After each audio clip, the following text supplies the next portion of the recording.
Off your In mic. a way, I want to share with you my understanding of India's freedom struggle. एक mic on करो. And though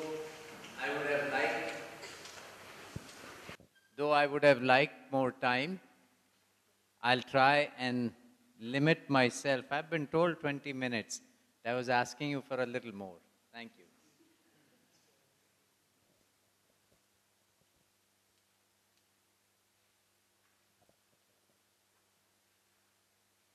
If you look at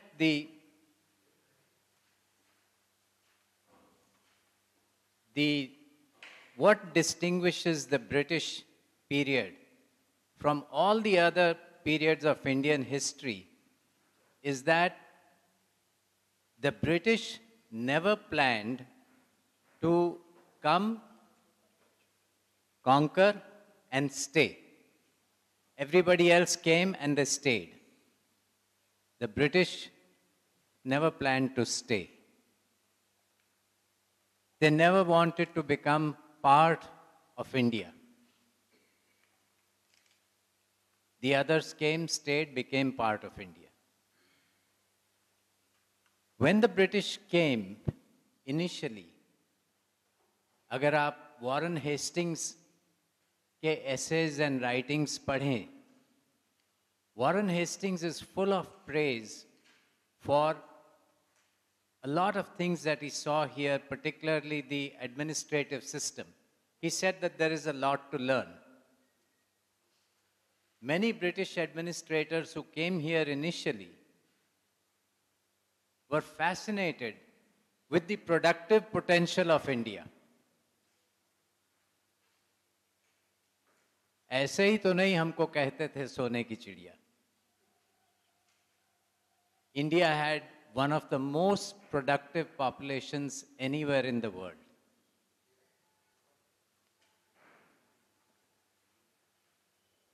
But the British came here. I don't know how many of you know, हमको history books में तो ये पढ़ाया जाता था कि वो मसाले खोजने आए थे. They came here for spices. They never came here for spices. They came looking for timber, for shipbuilding. And the first thing they established in India was the shipbuilding yard in Surat. It was a period of international history when wars were fought and won on the seas. So they wanted shipbuilding industry.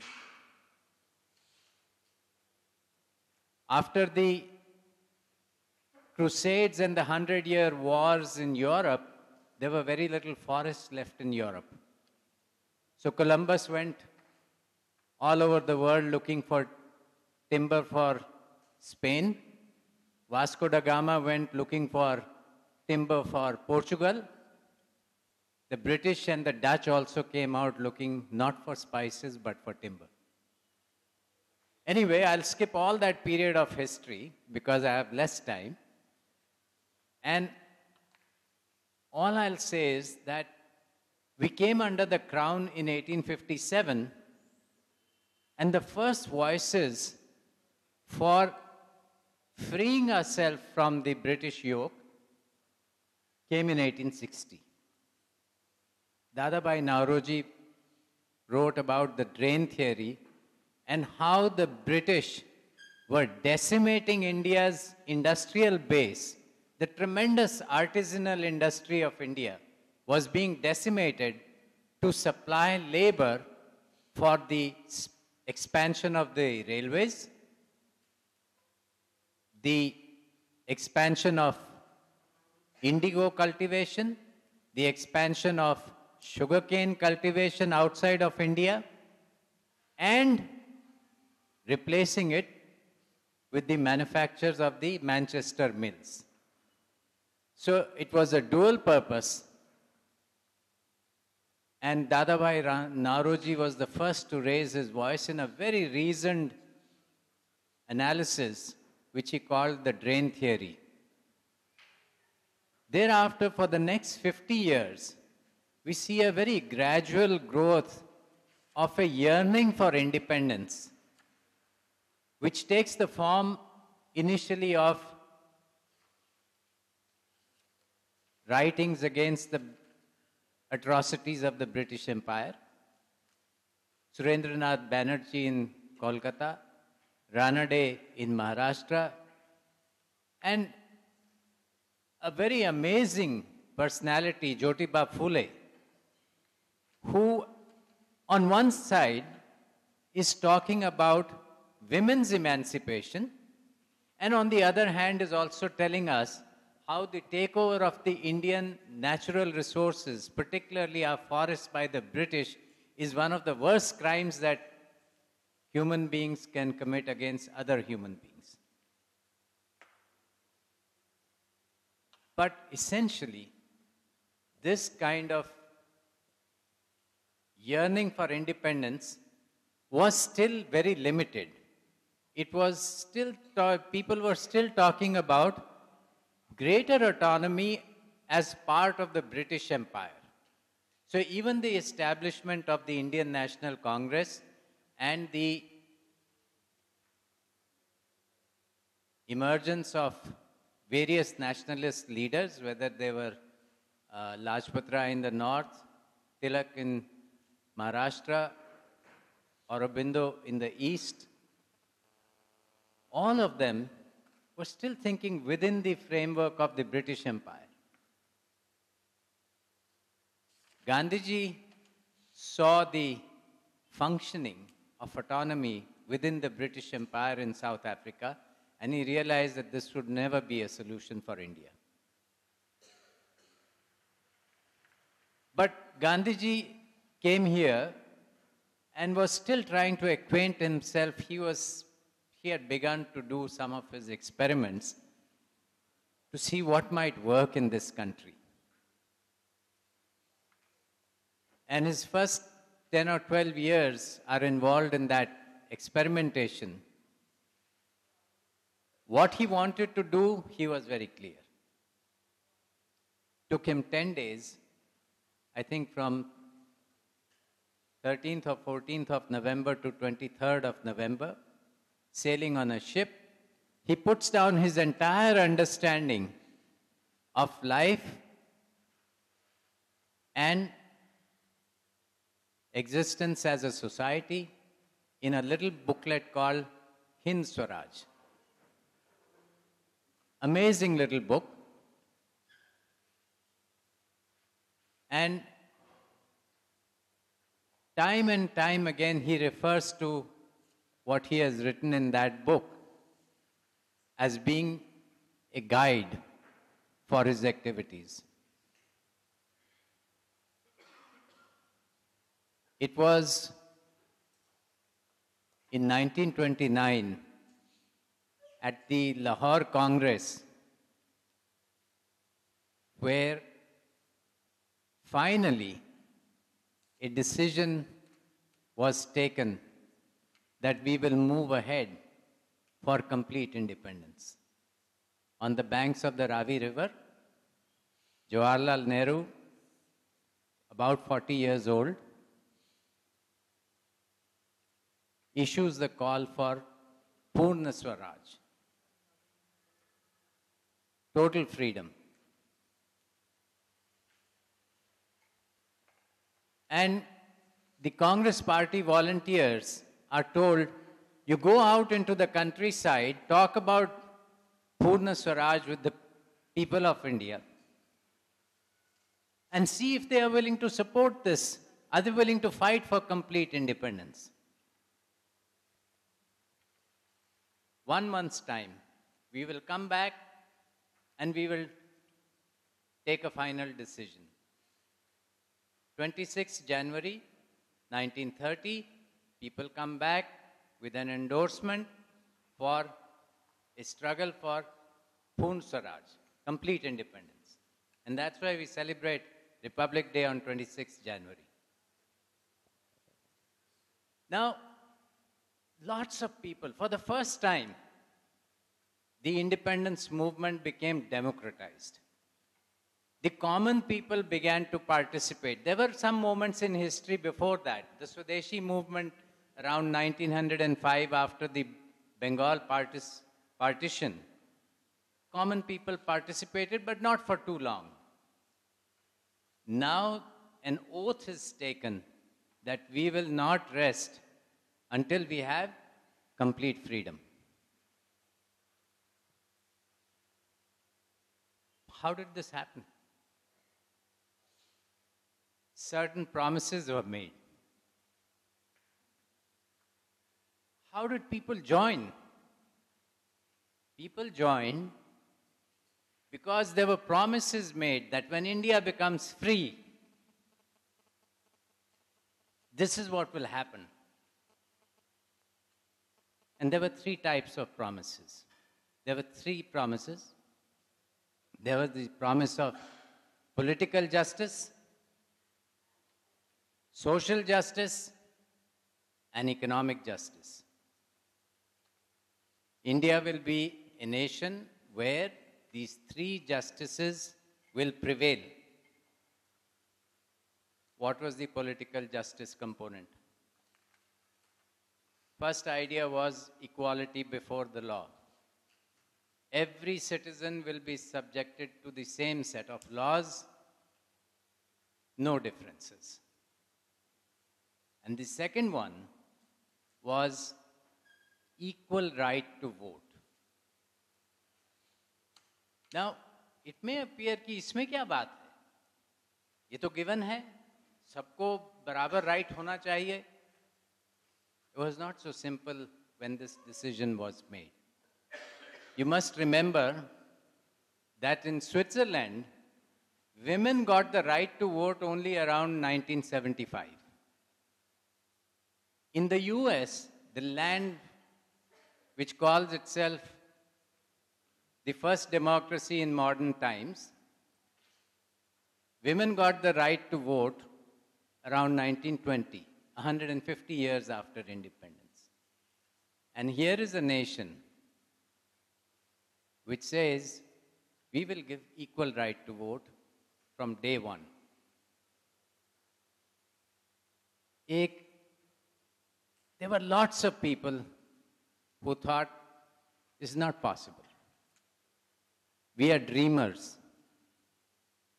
We are woolly-headed idealists. Churchill said, दे दो आज़ादी इनको, इनसे नहीं चलाई जाएगी सरकार, फिर से हमको वापस बुलाएंगे.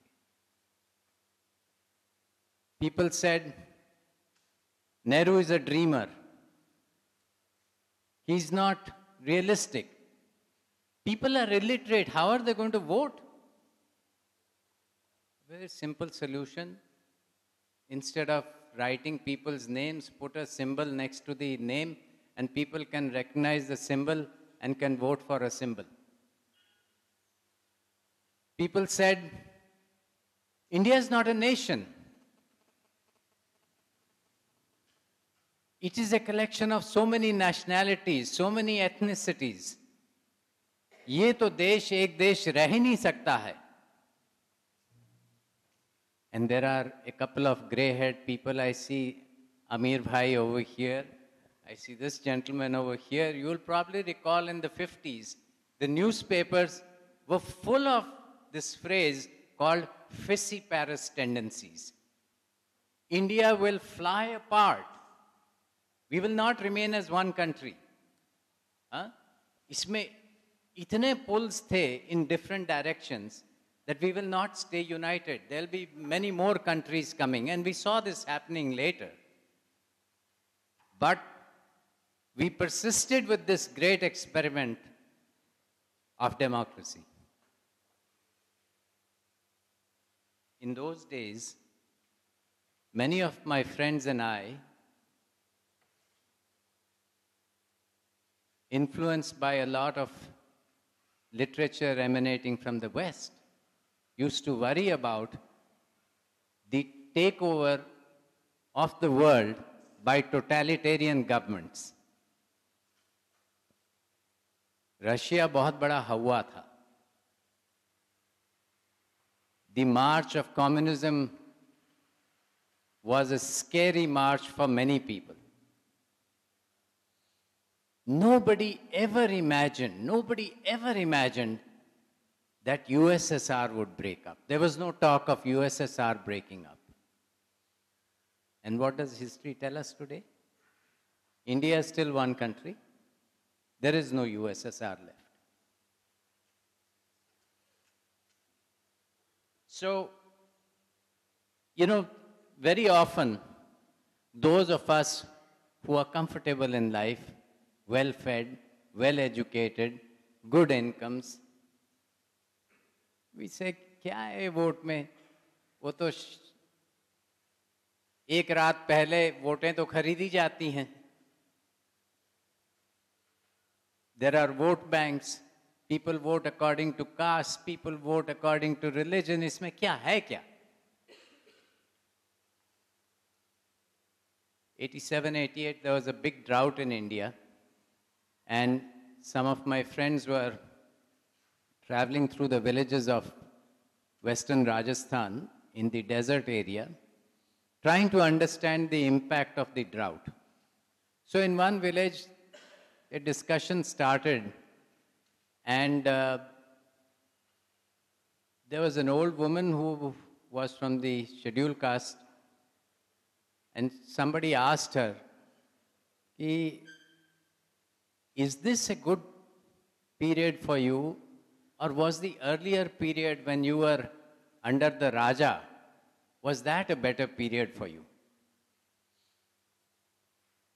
So she said, in the olden days, हमारा जजमानी सिस्टम जो था वो तो फिक्स था. अकाल हो या ना हो,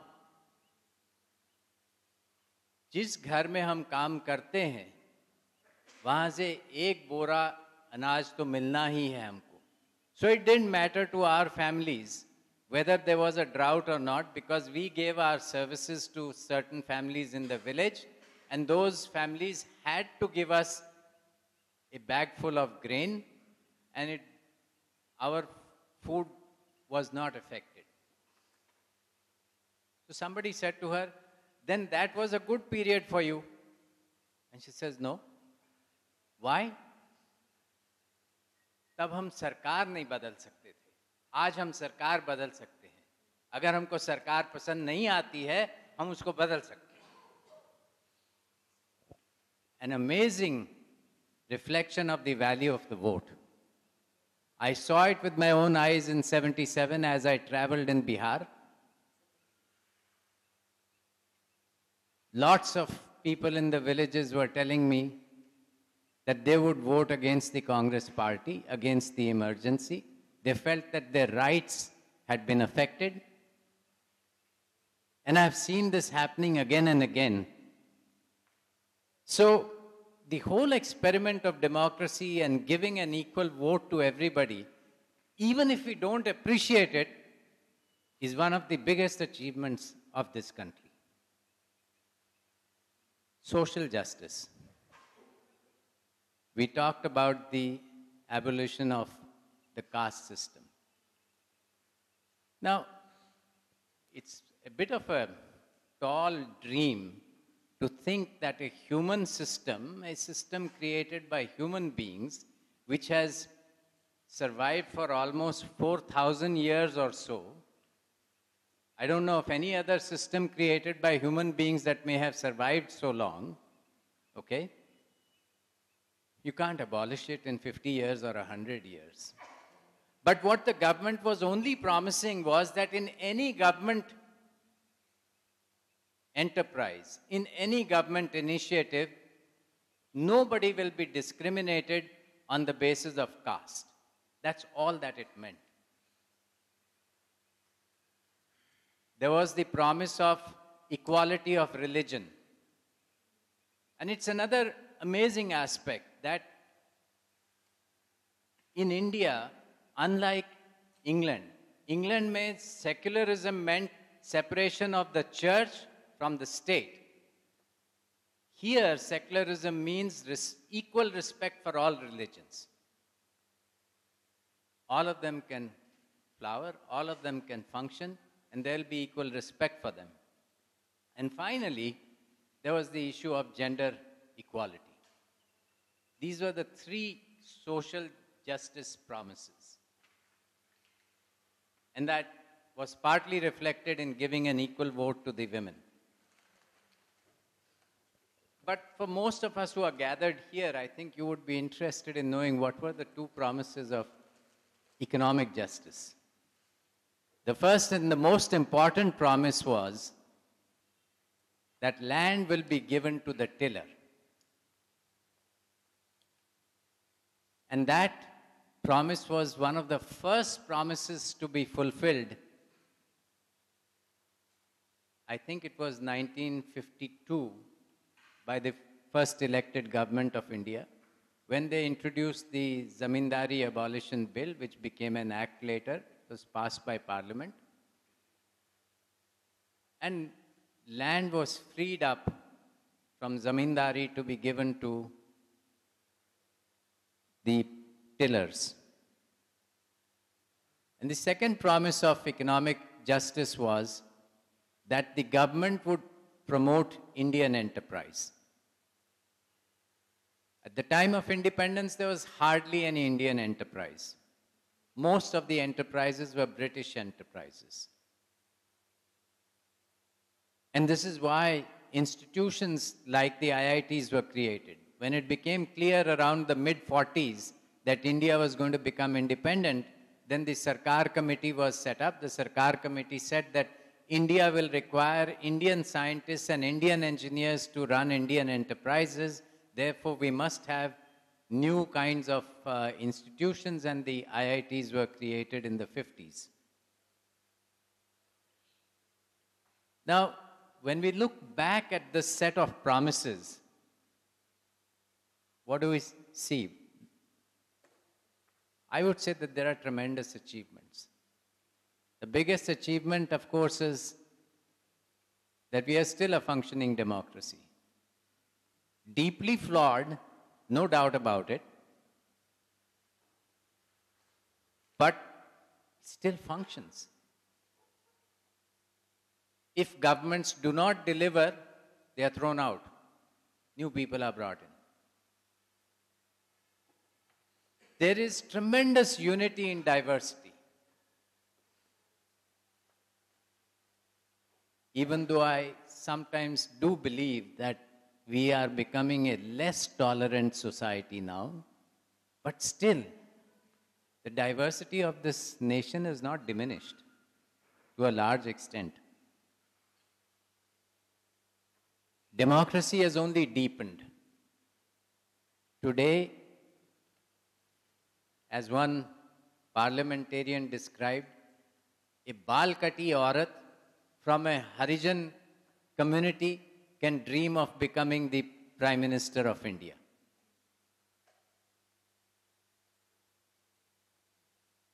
We, for a long time, up until the 90s decade,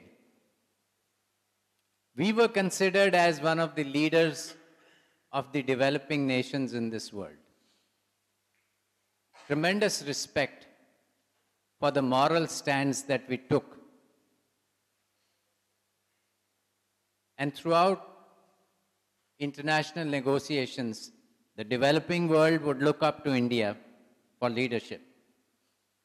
Even in the developed world, today what I see is tremendous respect for Gandhian thought.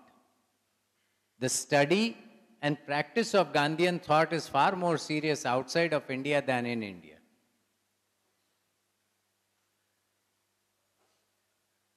We have emerged as one of the biggest economies in the world with a tremendous scientific and technological base, and I need not draw your attention to all those achievements that have taken place in that, in creating that scientific and technological base. But something grabbed my attention this morning, and let me read it straight from the diary that has been distributed. There's a question over here. The question is, can Indian villages ever become the land of opportunities? And it's very interesting for me that this question has been posed, because I've never had any doubt that they are the lands of opportunity. If that had not been the case, we'd all be dead by now. You go back to the 60s when the Paddock brothers published a book called Triage. One Paddock was in the diplomatic service in the US and the other Paddock was a political scientist. And they published this book called Triage. All through the 50s, we had grown up listening to Jawaharlal Nehru tell us that we are going in for a planned model of economic development. After 2 or 3 plans, थोड़ा सा समय हमको चाहिए कमर कसने के लिए और दूसरे तीसरे प्लान के बाद इस देश में चारों तरफ हरियाली होगी और खुशहाली होगी. Unfortunately, it didn't quite work out that way, and the 60s were a very gloomy decade for this country. And that's the time when this book came out, The Theory of Triage, in which triage is the lifeboat ethics. That if a ship is sinking, the captain's job is to first save the able-bodied people and then worry about those who can't save themselves or the others, that is the women, children, and old people. And they were saying that India is a basket case. India is going to collapse under its own weight. That by the mid-70s, people will be dropping dead like flies on the streets of Indian cities. By the mid-70s. So they were advocating that the US not waste its resources by giving food aid to India. This was at a time when it was said that India was living ship to mouth, that PL 480 grain would come to India, to the ports of India and go to our ration shops, and that's how people would feed themselves. And they were saying, stop sending food aid to India. You all know that today we are self-sufficient with regard to food, right? The food is not grown in our cities. The food is grown in the land of opportunities, in our villages. Okay? But here we are, the planners, the thinkers, the opinion makers of this country, we ask this question, can our villages be the land of opportunities? What it means is that all of us want to be like the 3 monkeys of Gandhiji. Close my eyes, close my ears, I don't want to hear anything, I don't want to see anything, and therefore I will not say. But we all want to talk, we don't want to be the 3rd monkey. So India is a tremendous land of opportunities. What we have done is that we have absolutely emasculated the productive potential of our people. We have stolen their productive resources. The British took away the forests from the people of India, gave it to the forest department. They took away the water from the people of India, they gave it to the irrigation department. And then they told the villages, now you go function, grow your food.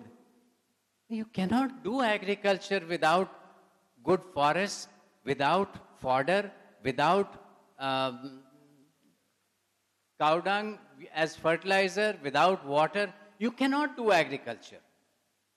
And yet, all of us are well fed. No farmer in India sits down and says, aha, इस साल इस देश की आबादी 2 करोड़ से बढ़ने वाली है, and therefore we will need so many more million tons of food, therefore I should be growing this. No, every single individual farmer is looking at his or her self-interest and saying, I need so much income this year. I have got so many people in my family to feed, so many to send to school, मुझे इतनी आमदनी चाहिए. And that individual interest has fed all of us. What are we putting back? I would say the first, ये जो सारी बात liberalization की करते हैं, the biggest liberalization is required in the villages of India where the natural resources have to be given back to the communities. The communities should be the owners of the natural resources of this country. And then you see the tremendous amount of potential, productive potential, which is unleashed in this country. Land to the tiller. And today we are saying we want to amend the land acquisition bill. For 100 years or more, we had an English drafted land acquisition bill. And when the first Indian land acquisition bill gets drafted, in 2 years we want to change it. For the first time, a person in a village is told that you will value your land. But no, we want to take that right away. What are we putting back into our villages? We are working in several villages, in really remote villages. Nobody wants to go there. Nobody's heard of those places. And I find more and more it is difficult to work in villages that are close to towns because they are dominated by the urban culture. Okay? So I always say hats off to Shama Behan, who is in between Dharamshala on one side and Palampur on the other side, and still wants to work in that area dominated by these two towns. It's a lot easier to work in areas that are removed from towns. So what we find there are still lots of opportunities. For example, the system of crop intensification. What is the system of crop intensification told us? It has told us that with less water, you can grow more food. You can grow more crops. With less labor, with less water, with less seeds, seems impossible, but it works. Why? Because it's based on understanding the science of plants. Tremendous increases in income are possible through the system of crop intensification. We were first introduced to it about 9 years, 10 years ago as the system of rice intensification. I said to my colleagues one day, agar ye plant science pe aadharit hai, then it should work for wheat. So we did an experiment. We found it worked with wheat. Then we said if it works with wheat, it should work with all the crops. And every single food grain crop that we have experimented with, and we have extended it to tens of thousands of farmers in Uttarakhand and Himachal, we find it works. So there is the system of crop intensification. Works under difficult conditions of droughts and floods. There are, as somebody before me was showing a slide, I think Wayanad, you were showing where you have also introduced spice cultivation. Spice cultivation is a major source of income. From one nali, a nali is only 200 square meters, 1/50th of a hectare, 1/20th of an acre. A farmer can, on an average, earn 8,000 rupees a year, net income. Even the poorest farmer in our Uttarakhand state, where fortunately we don't have landlessness, even the poorest family will own 3 or 4 nalis of unirrigated land. We have created a concept called a perceived poverty line.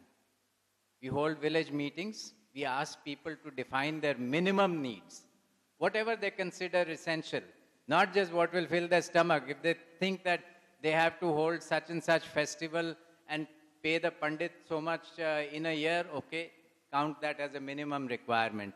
If you think that you are going to make 4 trips to the district headquarters in a year, count that transport as a minimum requirement. After all that, in today's time, the per capita perceived poverty line in most villages is about 17 to 18,000 rupees a year. Okay? Our elite will not be happy to hear about this. It's less than 50 rupees a day. But that's their definition. We've often find that about 40% roughly are below this perceived poverty line in most of the villages. Which means that somewhere around 6 to 7,000 rupees per person per year, they need extra income to get above the poverty line. Average family size, 5 to 6 people. So we are talking about increasing their incomes by about 30,000 rupees per annum to bring them above the poverty line. SRI or SCI is one idea. Spice cultivation is another idea. Third idea is small backyard poultry. An organization called Pradhan has popularized small backyard poultry with 25 chicks. You can expect about 17 to 18,000 rupees a year. If you bring in, with 25 chicks, you can expect 17 to 18,000, and with 50 chicks, you can expect to come above the poverty line.